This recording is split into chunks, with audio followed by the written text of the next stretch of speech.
Conceive, believe, achieve.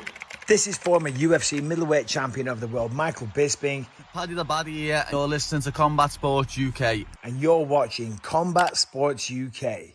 Hello, I'm Scott Bogie from Combat Sports UK, here with Jordan Little, ahead of his Cage Warriors 174 matchup against Daniel Crooks-May. How are you doing today? I'm good, thank you. How are you doing? I'm doing not too bad, thank you very much. How are you feeling coming up to this fight, and how has training camp been so far? I can't wait. This is it's my second official. I got offered a third person as well before, so I'm just happy to be fighting. I was getting a bit nervous that I wouldn't get someone. Exactly, because you were meant to face, I think it was Sean Fraser before he I was. He had some unfortunate news. It's no fault of his own. Understandable that he pulled out. I then was offered another fighter from Cage Warriors who I accepted, but apparently they didn't. And then Daniel stepped in. I still had enough time, about 5 weeks, so still enough time. So I'm happy. I'm glad you're still on the card. You're fighting a guy from London. Do you think the home crowd being against you will play a factor, or you had that in Scotland before, so you're used to it already? Yeah, it's not a problem for me. I've always, not even just a pro but amateur, I've always been the away fighter. That to me is normal. Whether it was fighting on Cage Warriors Academy Wales and fighting the Welsh boys from Shore MMA, or being at IMMAF and fighting a Serbian in Serbia, I've always been the away guy. So for me, the crowd doesn't bother me. In fact, like at Glasgow, I really enjoyed it. Like it made me laugh when they're all booing me. It just gets me hyped up, and it's like I've got the point to prove. Exactly. And speaking about that fight, how did you think that fight actually went overall? Do you know what? It was a close fight.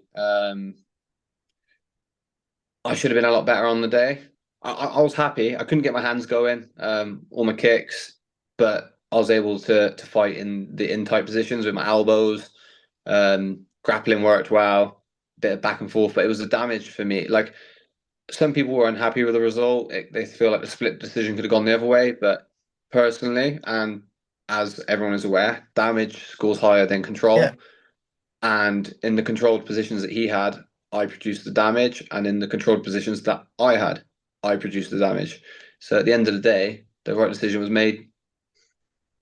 Exactly. They always say it is always damage that is scoring the most points. And if you're unhappy with the result, well, they shouldn't have left it to the judges' scorecards. Now, you're facing another fighter in London. Now, how do you feel about this event coming up? Do you think there's going to be more eyes on the event, knowing that the UFC are coming to the UK just a week later? Yeah, the London card is going to be a good card. The O2 Indigo is, a great venue, and I think you got Vucenic fighting on the card now. Yeah, he got And announced. a few others, people that have got eyes on him. So it's going to draw people in. And with UFC being in the UK as well, it's just a good kind of like week for MMA. So I think it'll draw more eyes to it, and hopefully we'll have some big names turn up. Exactly. And with a big performance, you never know. Jordan has moved up into the lightweight division. That could be a matchup that does come later on.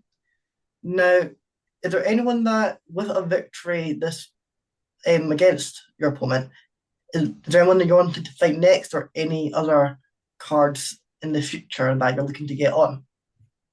I've not got anyone in particular that I'll call out. Like, that's not really where I don't think I'm really there yet, with only one pro fight, that I don't feel like I have the right to call anyone out. I just want to keep fighting up the ranks. I like, my original opponent was undefeated. My debut, undefeated. I like the fights that are going to get me up those ranks quick and make a statement. To me, you can be undefeated with 5 or 6 fights at amateur and 3 fights at pro, and it means nothing. Like, a lot of them have first round finishes, and it's like, it's no cage time, it's no experience. You've not been dragged into deep water where I've had 25 amateurs. A lot of them have gone the distance, yeah, but I've been against Tajikistans that have got great wrestling at the Worlds. I've been great strikers. There's nothing that I haven't dealt with. So no matter what you bring to the cage, I've always got a plan B, C. It doesn't matter. Like I can bring anything I need to. Exactly. You don't really get to see how fighters react in the situations when you just get that first round finish. And that's what you've been able to accomplish in your amateur career. Now, I have been speaking to other fighters who have said that if the experience in the IMMAFs have been particularly good building blocks. Would you agree with that? Definitely. I think if I hadn't gone to IMAF, I wouldn't have gained the experience that I needed. I fought some of the best guys in the UK. And to put into perspective, like some of the top level guys in the UK aren't really on the level of some of the guys at IMAF. So you need to expand yourself. If you think you're fighting the best in the UK and that's it, when you step onto that next level, it's completely different. Exactly. And you are also being able to experience, like you said, fighting a Serb in Serbia. You're getting to experience the different table crowds and the different table atmosphere, which in the future will be able to help you be able to cope when, like you said, like you are going to Glasgow against Scottish boy or going into London against this London kid.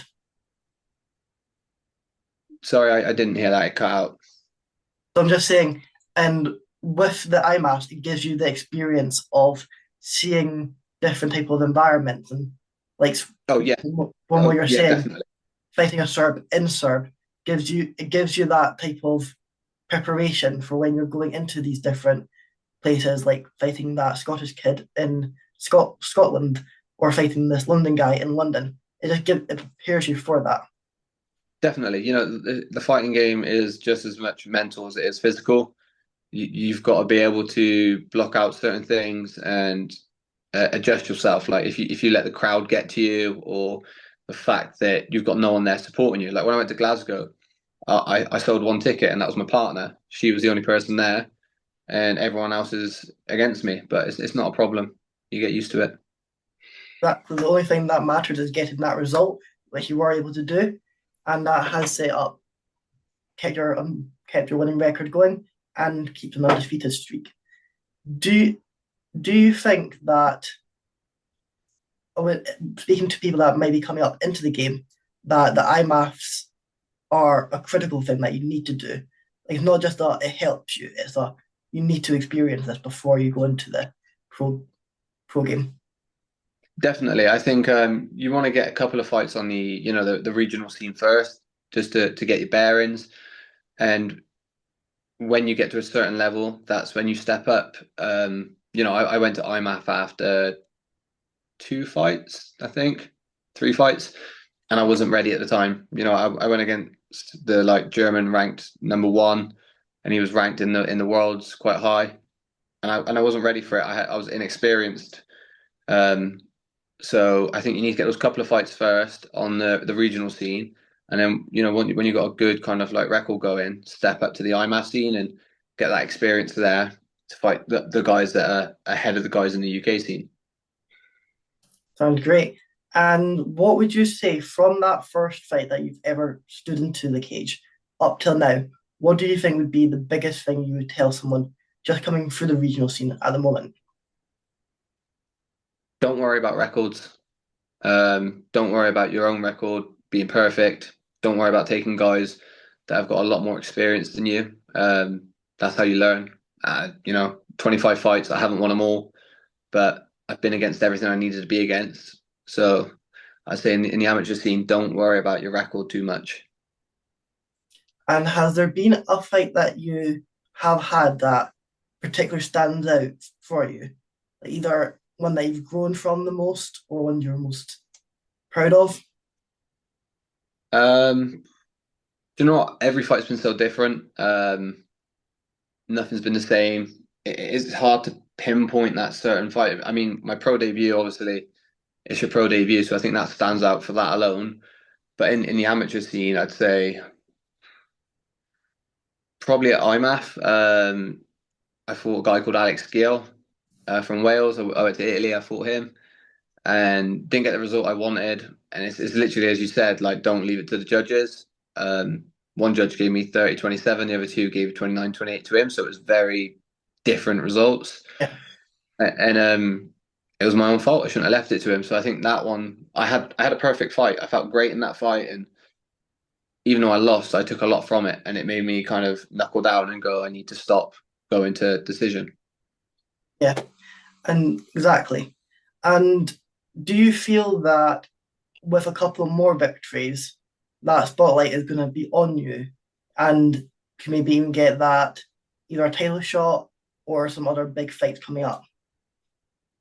Do you know what? I think in my debut, my pro debut alone, I think I done enough to catch people's attention. You know, I was seen as a huge underdog in that fight because of his pro experience and my amateur record having losses. So I think in that fight alone, especially being away, that brought enough in. You know, if I'd have fought Sean Fraser, another undefeated fighter, I think that would have gave me that massive boost again. So with my new opponent, I need to get that. I think I need to get a finish this fight, make a statement, and show more of my striking. I didn't get to do enough of it last time. And I think the more striking I show, the more people are going to be interested, because when I did get the striking going in my debut, the actual, you know, the comments that I got back were like, that I'm very unorthodox and it's very unusual to see, and they like that. So if I can keep incorporating that, I think 3 more wins, 4 more wins, and we can start building myself up. And looking into your opponent just now, do you think that he's going to try and get you to that ground to try and avoid that striking? Or do you think he'll probably more welcome it? You know, I don't think he minds striking. I think he's more than happy to exchange.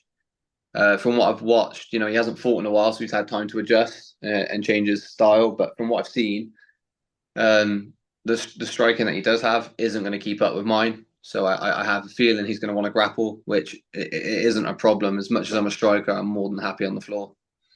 Yeah, and you've had all that experience on the amateur scene to be able to just build that up as well. So it's not just a one way you can fight. You have experienced being on the ground as well as on the feet. How do you handle the fight week, and from the fans who going into each fight are expecting that stoppage? You know, fight week I'm chilled. I'm really relaxed. It doesn't really bother me. You know, I'll still be at work on fight week. I won't leave my job and go on holiday until the Wednesday. So I'll still work while I'm water loading. I take the Wednesday off, go get my hair cut, and I just chill out, be with my partner before we come up and do the weight cut on the Thursday. I got no issues. Social media doesn't really affect me. You know, if I get anyone saying anything, that's up to them. And I'm quite good at blocking out anything that's negative. So Thank you very much. If you haven't already bought tickets for the event, make sure you don't go and get those tickets. It will be a fantastic experience, fantastic atmosphere. I will be there. I was there last time in London. It is a must. You have to go to visit it. It's great. And thank you for coming on, Jordan. thank you for having me.